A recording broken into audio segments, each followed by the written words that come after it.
Hello and welcome to today's ISTE Expert webinar. I'm Simon Helton, ISTE's Director of Community Engagement, and I'll be facilitating our webinar today.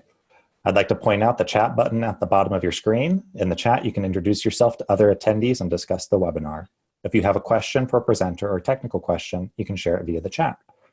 I'll be recording today's presentation, which will be shared out afterwards with registrants and on ISTE.org. Please stay until the end to fill out a short survey to let us know what webinar topics you're interested in. Today's presentation is Go Global, Top Tools for Global Collaboration, presented by Aaron Dowd, Nicole Blanchard, Sean Forty, and Michael Harvey of the ISTE Global Collaboration Network. Without further ado, take it away, team. Welcome, guys. My name is Nicole Blanchard, and I am from Baton Rouge, Louisiana, in the United States. And just for fun, if you were here before, it is Wednesday, and it is 6 p.m. where I am. And I work at the Dunham School, which is a K-12 school, and I am the Director of Innovation and Technology. And my role on the PLN is that I am the playground chair for the conference. My name is Sean Forty. I am originally from Minnesota, but I am the elementary ed tech coach at Chadwick International in Songdo, South Korea. Currently, I'm coming in from Guam, so I get to spend your time with you during my last 7 hours in Guam. And I am an at-large member of the Global Collaboration PLN. Salamat pagi and kia ora from Malaysia. I'm Michael Harvey. I'm a science teacher at Marlborough College in Malaysia, in Johor Bahru. And I'm also the global chair for the ISTE Global PLN. Hi, everybody. My name is Erin Dowd. I am joining from Beijing, China. It is Thursday morning at about 7 o'clock, and I am a global education consultant, and my role in the PLN is that I am the professional learning chair. So let's go ahead and get started. You might be asking yourself, why is it important to go global with your students?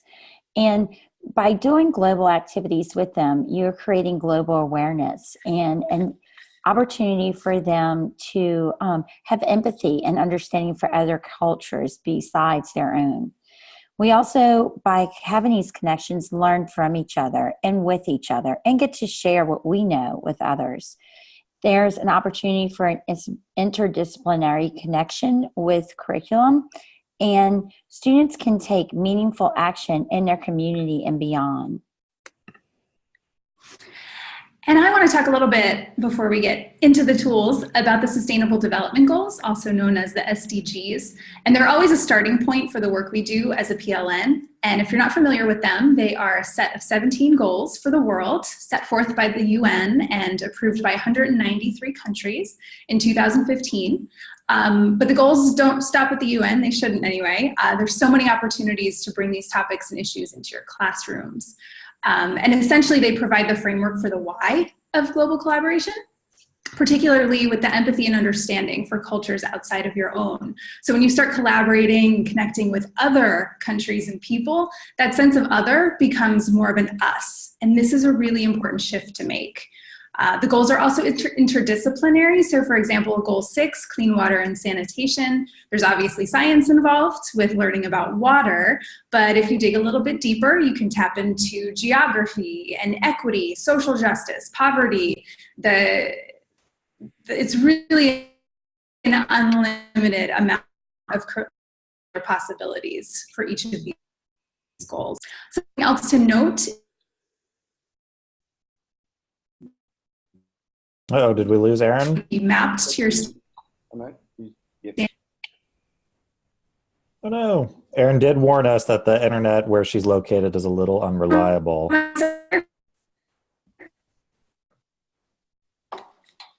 I love that she's trying to get, but we're going to go ahead and move on. And I think she said she would join us back. Yeah, we can circle back to the SDGs. Sorry, thanks everybody for bearing with us. So this webinar is about connecting classroom. So we're going to outline different ways that you as an educator can connect your classrooms with other classrooms globally. That can be done through the ISTE Global PLN, ideas around video, like Mystery Skype and Google Hangout. We're going to learn more about the ideas around Beluga and Grid Pals, which related to Flipgrid. And finally, my pet project that I'm involved in, our global classroom. Next slide. So now we're going to go ahead and share some ideas with you that you can bring back to your classroom. The first is mystery location. This is something that my school has adopted, and you can easily do at your school no matter where you are in the world. We focus at my school on the 50 states because that is the standard of the in Louisiana, and the students attempt to do a mystery Skype or a Google Hangout with a classroom in every one of the 50 states. We have had the opportunity to go beyond this year, which is quite exciting, to Brazil as well as Canada, and we hope to continue to allow students to see outside of the four walls of their classroom. But using a map and a set of questions, as well as their computer and some homemade atlases that I've made, the students will connect with another class, and through a series of yes/no questions, they will try to guess their location. It is amazing the vocabulary that is gained by these activities, as well as just their sense of different cultures by connecting and talking with students. One of our favorite things has been to look outside the classroom when the connection is completed. So, for example, they'll turn the webcam and face it to the window so that we can see what's outside of their classroom. If you look at ours in Baton Rouge, Louisiana, all you would see is another building and green grass, nothing real fancy. But we were Skyping with a school in New Jersey, and they showed us the outside of their window, and we saw this beautiful river and how the kids had their playground outside. Their play area was right there by the river, and they got to see that every day. And my kids were like, that is just so amazing and exciting. We've also have some resources for you that are available on that link that you can go and get the maps that I use, as well as the questions that you can print out and use with your students. If you want to take it a step further outside of just connecting with locations, you can do mystery numbers and characters, as well as connect it with foreign language. There's nothing better than learning about numbers than actually speaking the terms, speaking about numbers. It gains a number sense. So just having we each pick a number, and then we mystery Skype to guess that number and ask questions about that number. With characters, we all read books, so why not connect with someone who's reading a similar book as you and do a character exchange and share, and we could even play off of yes/no questions if we wanted to. But my favorite was the foreign language, and this is a high school class sitting on the ground that you see, and they are connecting in Spain, and this is a Spanish class, and they are actually doing a guess who with the Spanish class. So the kids have a guess who sheet that's a play off of an old game, and they try to guess the character that the other class has, but they're using their language, which is real exciting. So you may be saying, this is great, Nicole, but how do I find ways to connect with others? Well, here are 3 ways that we want to share with you today. The first is the global. You can go to ISTE Connect, and on the Global Collaboration PLN page, you can post things, post that you would like to connect with someone if you want to open your classroom. You also can sign up to connect. We have a running sheet of our PLN of classes that want to connect, and our goal is to publish that. And then finally, there are some Facebook groups out there, one being Connected Classrooms, and the other one is a Skype group. And this is an example that you see up here that was posted, and of folks connecting and sharing about their cultures. All right, so somewhat piggybacking off of what Nicole was talking about, but Flipgrid, if you haven't heard about it, you should check it out. It is a way to give not only students and everybody a voice, but it is a way to connect to classrooms around the world through their Grid Pals feature. So if you look on the top left, those are all the teachers that have chosen to become active with Grid Pals after you create a simple biography, what do you teach, and then how you can connect. So for example, you can see me in South Korea, and you'd be able to connect to me through Twitter or Skype. And if you want to narrow down your search of who you would like to connect with, you can narrow it down by subjects, levels, any of that, and then to get the ball rolling. And it could be for book talks, units, taking down the time zone wall and doing what we did was a morning meeting mystery grid, where the first part of the day, the kids come up with 5 questions. We play an introduction from either a class or a person from around the world, and then they ask their 5 questions. That mystery person then replies back with yes, no's. So then the next morning, the kids have to go back to the drawing board and rethink about where they are. So the nice thing about using Grid Pals is we connected to an educator in Jordan. And one of his reply backs was while he was on vacation at the Dead Sea. So that allowed the student right there to get an idea of where in the world he was. But yeah, Grid Pals is a good additional connection piece, and Flipgrid is just an overall sweet platform to share across time zones.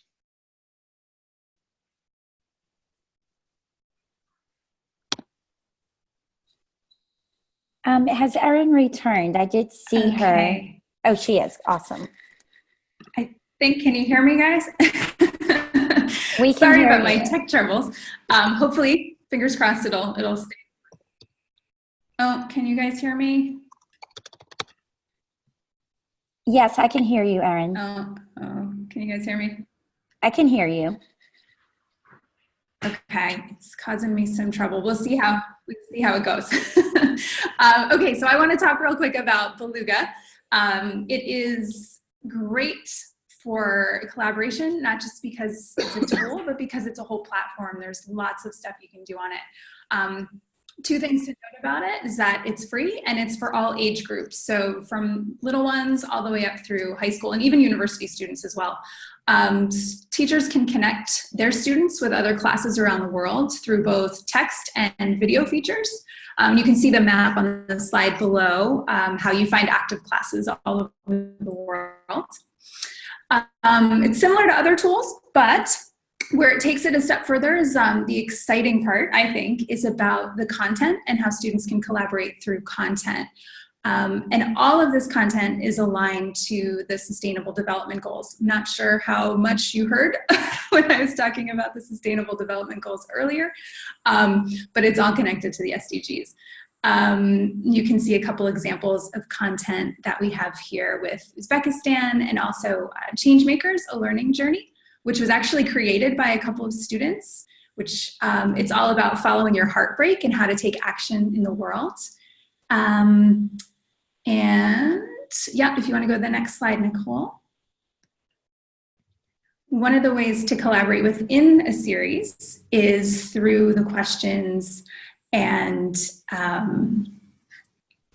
yeah, there we go. So you go through a series, they're organized kind of like Netflix, very visual, lots of video and images, and there's questions throughout. And so, for example, in the Changemaker series, what is something you don't like about the world? Something that makes you mad or really frustrates you? And so you can see what other students around the world are saying, and they can add images and post videos.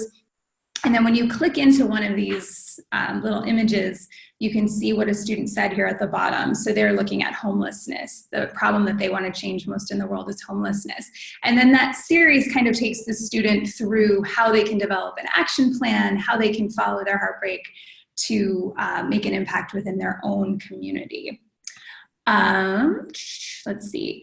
Also, as students are answering the questions, not only can they interact with other students around the world, teachers can also provide personalized feedback to them through the platform. And another way to take action through impact, so one thing I didn't mention, I'll just backtrack for a second, is all of these episodes are started with a curiosity spark. So getting kids excited about what they're learning about, whether it's a global issue connected to water or it's another way to take action, sparking that curiosity and bringing a student from curiosity to how to take meaningful action and make an impact in the world. And one of the ways that this is also done on the platform is through what's called impact campaigns that are also tied to the learning. And Sean uses them in his classroom, so he is going to talk about how he uses those impact campaigns. Sean? So yeah, so the impact campaigns are really cool feature, because every school kind of has their own rules and regulations with fundraising. So at my school, we do all of the fundraising at the beginning of the year. So, and then they restrict the individual projects. So with something like Beluga and impact campaigns, the more students engage and interact, they earn points. And then it puts it in the students' hands of how they want to impact different projects. So like right now, if you share your points or contribute your points, you are funding a basketball coach in a school in Rwanda. Previous ones have been like funding to get Google Chromebooks to schools in Haiti. So it puts that ownership and the feeling of making a difference to the students for just collaborating with other students around the world and learning. Cool. So this is basically how we can bring these tools together. It's a concept called Our Global Classroom, and it was created by Australian educator Bronwyn Joyce. And basically, Our Global Classroom is a way to introduce the United Nations SDGs into the learning environment in a meaningful way through the use of technology and through the tools that we're learning about today. So Bronwyn essentially believes, and I also believe, that we live in a world where we should be learning together. So it's about the idea of collaboration and connection. And her global classroom mission statement is simple: one world, one classroom. So basically, as educators, teaching allows us to change the lives of our children who we are teaching, to make them worthy citizens and not just passing tests, and to show them to be empathetic, okay, which is one of the goals that we want to kind of foster here at the Global PLN, and prepare them also for the future. So the world's quite a big place, and if you're interested further, there is the blog post there, ourglobalclassroom.com, and also a weight clip which has been created by the group to kind of showcase what we are doing. Next slide. Okay, oh, there we go. So how do we all do this? Well, there's many techniques and tools which have been highlighted today. We use Flipgrid. So an example would be the what if questions. So imagine if for suddenly one reason no one ate any meat or eggs anymore. Basically the what if question wonders if the world would actually be a better place. The students kind of answer that kind of question on the Flipgrid. Would climate change be solved by doing this? Would animal cruelty end? So just basically kind of getting the students involved with the SDGs in this way. For example, SDGs 2 around food and sustainability, like SDG 11 and 12. And once you've gone through these kind of questions on the Flipgrid, you can actually connect these classrooms now through Skype or Google Hangout between the schools globally, and they can kind of find kind of solutions to these problems. And these kind of questions, discussions, kind of fire up students to think about the big global ideas around the SDGs, become more globally aware, and these can also be curated on Wavelet, which is my next slide. Yeah, okay, cool. So basically, what is Wavelet? Well, Wavelet is this new kind of application that's recently come out. And the problem, as Sean has mentioned with time differences is a problem with communicating between classrooms. So the advantage of Wavelet is you can use it asynchronously, okay? So that way the students always have it available to them 24/7. So learning can actually happen outside the classroom. If a student has a particular idea, he or she can post it on the Wavelet and share this between all the students in the two classes that have been connected. So learning goes beyond the classroom. This, I believe, enhances learner agency and engages in students with materials that interest them. So anything that interests them around what you're learning in class, around the SDGs and these what-if questions, they can place on the Wavelet and share with the students not only in their class, but students in the class that they are collaborating with. And then finally, last slide. Yep, cool. Just get my notes ready. So global mentors are a part of our global classroom. We have a group of teachers that have gone above and beyond promoting the UN Sustainable Goals and forming a global community, which has been quite amazing to be part of. And these global mentors, which you can find on the link there, are quite a useful tool for you as an educator, because they can help you basically in the beginning of your journey to become globally collaborative and assist you in developing your global collaborations using the tools that we have outlined in this webinar. And the details can be found, of course, on this website here. So that way we can bring the world to our students and the students to the world. Cool. Okay, and hopefully you can hear me. Before we go to questions, I just wanted to give another plug for our PLN webinar. Each month we have a global collaboration webinar. Next month, at the end of April, we're going to be focusing on exploring SDG 17, which is partnerships. And we're going to be talking with Jen Williams. So really excited about that. And it looks like Simon has put the link to register. You guys have early access. We haven't released it yet, so go ahead and sign up. And thank you all for joining us. I guess Simon's going to field some questions now. Yeah, thank you, everyone. Please put any questions in the chat. These folks got up very early for you, so let's pick their brains while we have them here. I'll go start with some of the questions that we already got. So this first one is from Diane Williams. Diane, please put in the chat if I'm getting this wrong, but she says she has an after-school program at a university, and it's been difficult getting schools in different time zones to connect on a different scale than Mystery Skype. So I'm thinking she means going beyond Mystery Skype. Am I getting that right, Diane, of what's kind of the next level of collaboration? What would you say for step 2? What's the next, going into the deeper end of global collaboration? What would you recommend? I think that it's finding someone who has the same mindset, teacher-wise, a teacher that has a great mindset like you, that can, has that open, that wants to do it. That's my biggest thing, is finding people that want to do it. And those 2 sites that I gave you, especially the Connected Classroom, that is on Facebook, that is not just for Mystery Skypes, that's for any projects. So many times the people who are there because they really want to find other classes. So they have the same mindset as you. So I would really encourage you to go on to that Facebook group and try to post what you're trying to do and what you want to do there.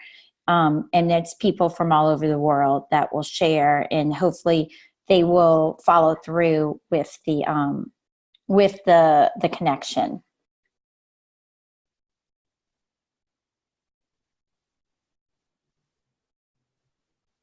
Sorry, I wanted to give them the link to that Facebook group. Great, thank you, Nicole. One question we got from Dennis McElroy. How are people connecting K through 12 with higher education, if that's even happening, and in particular pre-service programs?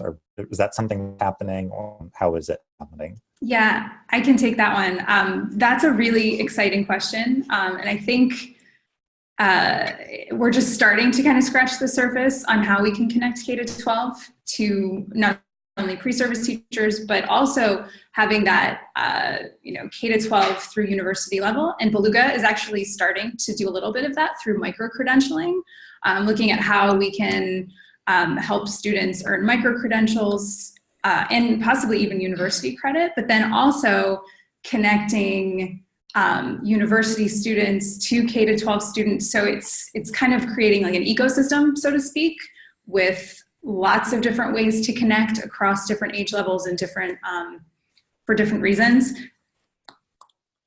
It's coming. And but yeah. And I can share what I do, and I'll find the I have a iBook about it.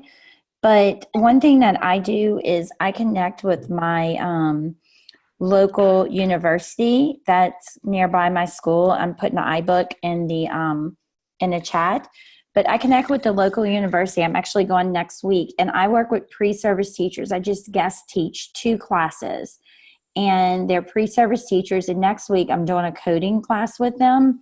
And then what they do is they come back to my school the same week. So I teach them on Tuesday, and then Thursday during their class time, they come to my school and they actually work in the classroom with the students. And the great thing that has happened for me is that it's become professional development for my teachers, because they get to kind of see something from a teacher that's just beginning their career, and the excitement. And so that's one way that I've connected my schools with higher ed. Anyone else want to chime in? Or I know that's a tough question. I'm impressed we had 2 people who wanted to answer that. Okay, I'm going to go for an easy one next to break it up. So from Timothy, he asked if you all recommend using Google Hangouts, and I assume, Timothy, you mean like what sort of tool you use, like Skype versus Hangouts versus whatever. Any preferences, or is it more about the content? Yeah, I think it's more about the content. The tool you use, basically whatever you and the person you're connecting with is comfortable with or can actually use. So for example, China, Google Hangout might be a bit of a challenge. Yeah, that's something to keep in mind too. Google Hangouts, I can't use it in China at all. Also thinking about like the bandwidth and using video in different countries that may not have high connectivity. So trying to look for those kinds of platforms that are used more widely depending on who you want to connect with. And many times, even schools, I notice in the US will have Google Hangouts blocked. So we will ask what works for you, what works. And then a lot of people want to test before they get in front of the students. And I have just learned that that's the best way to do it, because it puts everybody at ease. So it takes about 5 to 10 minutes a different time, and we kind of test to make sure our connections work. Yeah, that is a good reminder that, depending on the country, the bandwidth situation and what services are allowed, and that can vary school to school as well, depending on even within the same country. Okay, so this is a tough question, and we should preface this by saying I don't think anybody here is a lawyer as far as our panelists. Is that correct? That's correct. We did get a question about privacy, and I know that got answered some in the chat, but just in general terms, are there any kind of guidelines that you follow as far as trying to keep student privacy in mind? I can take that one. As far as like Flipgrid goes, in the chat, I don't know if you saw it, within the grids you can customize the initial code to be more specific, but then you can set that grid to be email domain specific. So if you're partnering with another school, you can, so it'd be like at chadwickschool.org and then at whatever for the other school.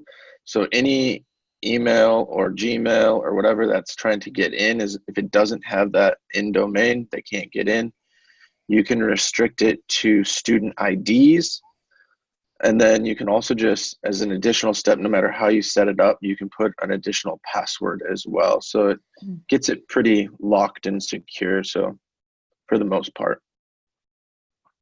And if it's as locked down as that, Sean, do you feel like it's not necessary to, like, say, get, I don't know, a permission slip from a parent or something, since they're just seeing other children and another teacher?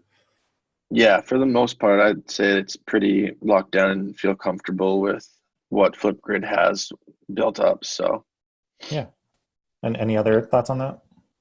Yeah, I mean, for Skype and Google Hangouts, for me, I want to meet the teacher and discuss what we want to do before actually doing the connection.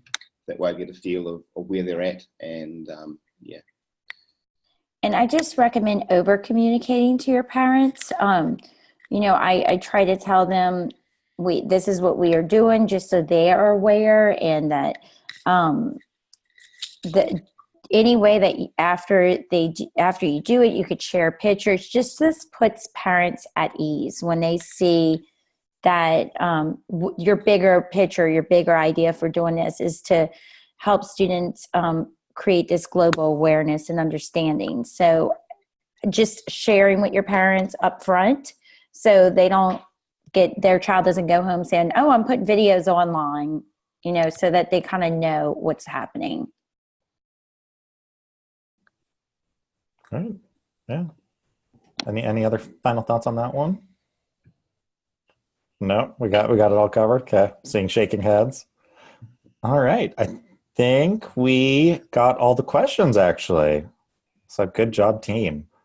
So with that, I'll see if any folks have any final questions they want to put in the chat. But in the meantime, I want to thank everybody for joining us. And thanks to our amazing team of presenters braving all these time zones to be with us today. This presentation has been recorded. We got a couple questions about that. And the archive link will be shared out via email and on ISTE.org. The archive does also include the chat, so you can follow along there and see all the links that we put in there and any answers that were provided there. This season, live webinar attendees will also receive a certificate of attendance, so all of you will get that.